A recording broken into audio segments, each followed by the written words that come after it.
Oh my God. Oh my God. Cody Rhodes has finally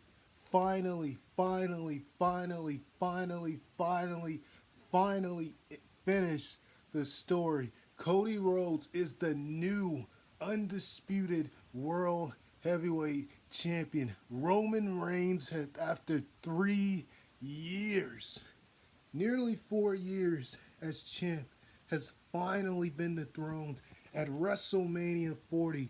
Oh my God. Guys, this is one of the greatest moments I have ever seen and is a true sign, an absolute true sign that this is the era of Paul Levesque, that this is the era of Triple H. My God, what a show. That is how you make a main event, guys. Wow. I mean, throughout WrestleMania, solid matches all around. Some of the matches were a little bit short, especially on night one. A lot of the matches were cut short because of the main event being as long as it was. But man, this was one of the best builders I have ever seen. You know, something that was supposed to be rocking and Roman being turned the way it would become, Rock turning heel, all the things that Rock was saying with Cody, calling the Cody crybabies, you know, talking about his mother, saying he was gonna make him bleed, making him bleed on Raw the week before last, one of the best Raw innings in quite some time. And the way that this match took place, most of it was just Roman and Cody 1-on-1. Roman and Cody 1-on-1, you know, constant action, reversals, you know, just all types of explosion with just them two. Then comes Jimmy. Jay comes, takes him out the equation, spears him all the way through the stage. Then after Jay spears Jimmy, then here comes Solo. He comes out the same way he did last year when he screwed Roman Reigns, when he screwed Cody Rhodes, excuse me, at WrestleMania 39 from beating Roman, which of course I myself and a lot of people were not happy about that. But when you look at the way that this was built, when you look at the way that they went a whole year around this, now looking back on it, you can completely see why that had to happen. When you look at the way that this was all put together, this was one of the best builds I have ever seen in quite some time. This is how you end one of the biggest shows of the year, one of the biggest WrestleManias of all time, WrestleMania 40, just like WrestleMania 30 had a real happy ending. WrestleMania 20 had a happy ending. WrestleMania 10 had a happy ending, and now WrestleMania 40, the first WrestleMania of the Paul Levesque era, the Triple H era, and this was just absolutely flawless with this main event. Like I just hands down one of the best main events I have ever seen in quite some time. With just particularly the way it was booked, you knew Roman wasn't gonna just lose right off the break, but the way they did this was just unbelievable. After Jimmy gets taken out by Jay, then out comes Solo. Solo hits Cody with the spike, and there's the spike combo with the spear. Cody kicks out of it. At one point in the match, Roman actually stole Cody's finisher, hit him with the crossroads, and uh, and then Cody took and speared Roman, and they both kicked out of each other's finishers. There was a point in the match where they were, you know, outside of the ring, and it was actually Roman who power bombed Cody to the announce table. So just all types of drama throughout this match. Then Cena comes out, who we hadn't seen, you know, since losing the Solo at Crown Jewel, takes Solo out the equation, hits Solo with the attitude adjustment through the announce table. Then The Rock comes out, and you know we haven't seen these guys tear it down since WrestleMania 29 and 28. He comes out, rock bottoms Cena. Then out comes the Undertaker. Undertaker choke slams The Rock, takes him out the equation, and disappears. I mean, this was just all over the place at that point. And actually, before that even happened, Seth tried to come out, which was probably the weakest part of all these uh, uh, things that happened. Seth tried to come out after Solo got taken out the equation by Cena, and after The Rock took Cena out. Uh, you know, Seth tried to come out with the Shield music. He got clocked a Superman punch by Roman, so that did literally nothing for him. And then uh, out comes the Undertaker. He chokeslam Cena. That this chokeslams are rather. This is when I was just screaming like crazy, like, "Oh my god, you got to be kidding me!" Chokeslams The Rock. Then he disappears. Now it's just Roman and Cody. Roman hits Seth with the chair like he did, like he hits Seth with the chair like Seth did to him all those years ago with the Shield. Then he tries to spear Cody. Cody gets out the way. Cody ends up hitting Roman with three crossroads and finally pins Roman to become the WWE Undisputed World Heavyweight Champion. WWE Universal, excuse me, WWE Universal World Heavyweight Champion. My God. Just a phenomenal, phenomenal, phenomenal ending. I gotta say, as great as the Yes Movement was at WrestleMania 30, and that was a really good ending, a feel good moment with Bryan Danielson, Daniel Bryan at the time when he won the world title at WrestleMania. The reason this moment I feel like will even go beyond that is because, Roman Reigns, take nothing away from this reign he's had. He's had a phenomenal reign as champ for the most part, storyline wise. All his matches have been that good, but storyline wise and just the build to the matches, it's been a lot of drama ever since he turned heel and transformed his career, coming back at SummerSlam 2020 after leaving. Apparently, he nearly quit, when he left at the early part of the pandemic, and he didn't show back up to SummerSlam after Bray Wyatt, who was still living at the time as the Fiend. When he defeated Braun Strowman, won the Universal title from him.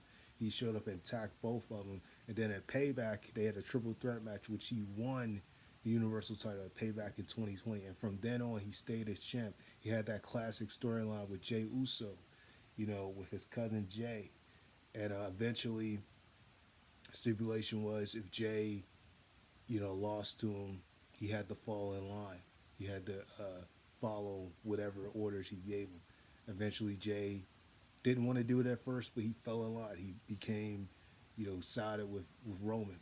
And at the time, Jimmy was hurt, but he constantly tried to protect Jay, and it didn't happen. I mean, I could go over the whole story, but it's a lot to go from 2020 to now. But from the storyline with Jey Uso, from the storyline, he had after that, with Kevin Owens, their battles at TLC, and even the cage match they had in December of 2020, the Royal Rumble match they had in front of no fans, because they had another one last year, but the first one they had was in front of no fans in 2021. The Last Man Standing match. Uh, you know, just so many different things that throughout Roman's reign, that took place. Three consecutive WrestleManias, this guy comes out on top. He stacks Daniel Bryan and Edge with each other. WrestleMania 37, retains the belt. He beats Brock Lesnar WrestleMania 38 to unify the belts. And then last year he beat Cody, which at that point people was like, really shouldn't have happened. But when you look at how this was put together, of course, management has changed since then. That's why I said this is the first Paul Levesque era. Even Stephanie McMahon came out early to say that. But when you look at how this was done, you kind of say to yourself, like, man, maybe it was worth the wait. I mean, this was just absolutely pure perfection how they executed the ending to this match, executed Cody Rhodes finishing the story, executed something that many did not believe would really happen. Like, you thought it would, but you had to really believe it. And this was just absolutely incredible how this was played out. Just one of the best endings I've seen in quite some time to WrestleMania. And this was just absolutely incredible. Like I said, Roman, take nothing away from him. His heel character's been the best work of his career. Turn into the Tribal Chief was the best thing he could ever did, because as the big dog, he was very stale, and the crowd just did not care. So him turning heel, we know he was a heel when he was with the Shield originally, and he was getting. That's when he was really getting a start. And then when he turned babyface, he just from some of the promos he was cutting and stuff, it just wasn't too well for him. He had a lot of mixed reaction, and it was also just him just being shoved down people's throats so much. But him turning heel was one of the best things he could have ever done. And I don't know if this is it for Roman. There's rumors that perhaps he may go off to Hollywood after this and not, wrestle again. I don't know, but he's pretty much done it all at this point. He doesn't need to win any more championships. This is the longest reign he's had. They even, I think Michael Cole even announced he, broke Hulk Hogan's record at WrestleMania tonight. So he really does not need to win any other major championship anytime soon. So if this is it for him, like that's a way to get to go out, and maybe you can even set up The Rock and Cody, in a future show, maybe a SummerSlam or something. We've seen the tints with that. I don't think it's it with Roman because you still got the possibility of him versus The Rock, which is what The Rock wants to do at WrestleMania. So you still got that. So I don't think it's fully it for him, but you never know. Um, and like I said, the way that this match was booked, the emotion, the drivenness, I mean, it was just off the charts. And WrestleMania as a whole, like I said, every match wasn't completely crisp, but I would definitely say the highlights for night two, Drew getting his moment, beating Seth Rollins in the opener, hitting him with a Claymore as soon as the match started. It took like 4 Claymores to take Seth out. But Seth was still selling the knee from the main event of night one, which I'll get to in a second. But Seth, losing to Drew McIntyre, Drew finally winning WWE Championship in front of, well, not the WWE Championship, but the World Championship or whatever, in front of fans. And then he gloats too much to CM Punk. CM Punk attacks him, takes the cast off, and just as I expected, out comes Damian Priest, who had just lost last night in the ladder match. Him and Finn lost the tag belts, which R-Truth got his moment with the Miz, the Raw tag belts, and Austin Theory and Grayson Waller won the SmackDown tag belts. So he loses. Obviously, he's not happy about that. He comes out. He he hits the South of Heaven after CM Punk takes Drew McIntyre out for mocking him and taunting at him. And then he clocked Drew and was smiling when Drew lost his belt, just as we predicted what happened. Damien finally cashes in, waits after many, many times of trying to cash in and failing. He finally cashes in and is successful and takes Drew McIntyre out. I don't expect Damien to have a long title reign, though. I feel like he'll probably lose it at Clash at the Castle with Drew or so. But, he finally got his moment. After losing at night one, he comes out at night two, cashes in on Drew. Bailey got her moment before the main event. They were actually the co-main event, which I think was a smart idea. To put them in the co-main event just before the main event, her and Io. They tore the house down. I mean, they had a phenomenal match. And Bailey, got her moment, won the women's belt from Io, as I expected would happen. Just a surreal moment for her. Excellent, excellent match. Um, so much happened. I'm trying to think of everything that took place. Um, Logan Paul retained the U.S. belt. I kind of figured that was going to happen. Either he was going to win or Kevin Owens was going to win it, but I definitely knew that Randy Orton wasn't winning it. Logan Paul retained just as I expected what happened. I felt like if it was going to be one person who kept their belt, it would be Logan Paul, and that's exactly what happened. Logan Paul retained. AJ and LA Knight had a really good match. LA Knight got his WrestleMania debut defeating AJ Styles. That's a huge moment for him. Sponsor was Slim Jim. Just a really, really good match between these guys. I really wish it would have got a lot more time because I feel like, when he hit the BFT at the end, that they could have got a little bit more minutes, for the match than what they got. But it was still a good match between them right from the get go. AJ changed his theme, which he has new theme music now. It don't sound as good as his previous music, but After having that song for so long, and now with him being a heel again, I guess it makes sense. So he came out the ring, and immediately they started brawling with each other. So that was a really good match. So yeah, man, just night one, new champs, tag champs on both ends. Rhea retains her belt against Becky in the opener. I saw the highlights. Really great way to open the show. Sammy gets his moment. Beating Gunther in history. So that's the other thing to mention. I gotta say this. Gunther, which I suspected with him, he's had a dominant reign IC champion. Sami Zayn ended the reign of Gunther as an Intercontinental champion. I think we all suspected this would happen sooner or later. And what a way that he did. I mean, very emotional moment. Um, that to me was my match of the night for night one. Up until the main event. The main event was a lot of high paced drama, but I would have to say, as far as just a one on one match with like no stipulation, no just straight up single match, that would have to be my match of the night. Just the way that it was built, just the way that it played out, the emotion, the drivenness, his wife and his kid, watching and how it just played out. It was just amazing. Even with Cody at the end of night two, hugging his wife, hugging his, everybody coming out, congratulating him. It was just a huge moment. But that was just amazing, just the way that whole thing was put together with Sammy getting his moment, beating Gunther for the Intercontinental Championship, now becoming what a four-time, is it a four-time IC champ at this point? Or is it a three-time? I think it's a four-time IC champ. But huge moment there, huge moment.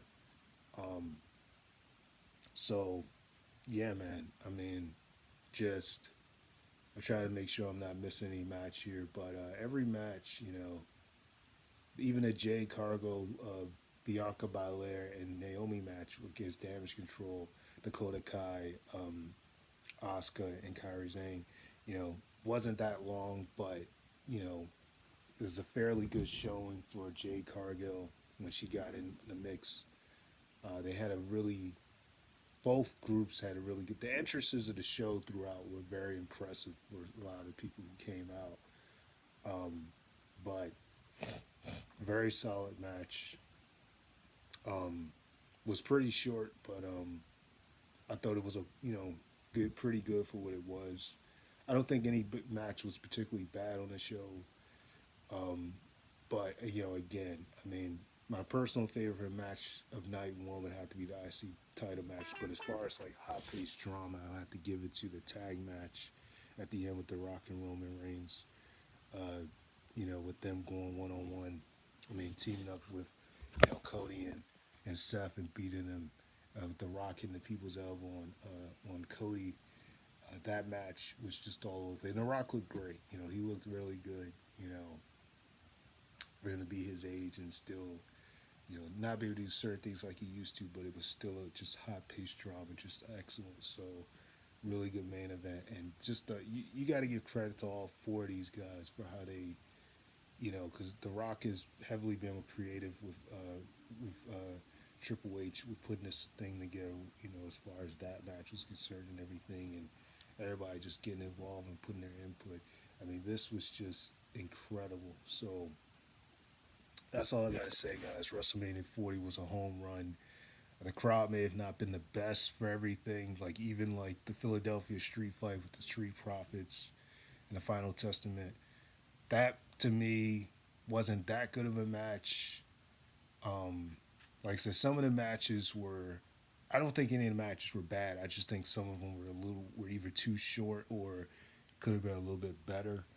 That match, I suspect that they were going to lose, because at this point, Karen's like a punching bag. He's like always losing, but maybe they could have been using a little bit more weapons in that match. But it was nice to see Bubba Ray as the special guest referee. That was the coolest part about the match, and everybody like acting like they're Devon getting the tables. That was cool. Even though the first table broke, so they had to get another table and do it again. Um, but yeah, just an excellent um, match. I mean, show.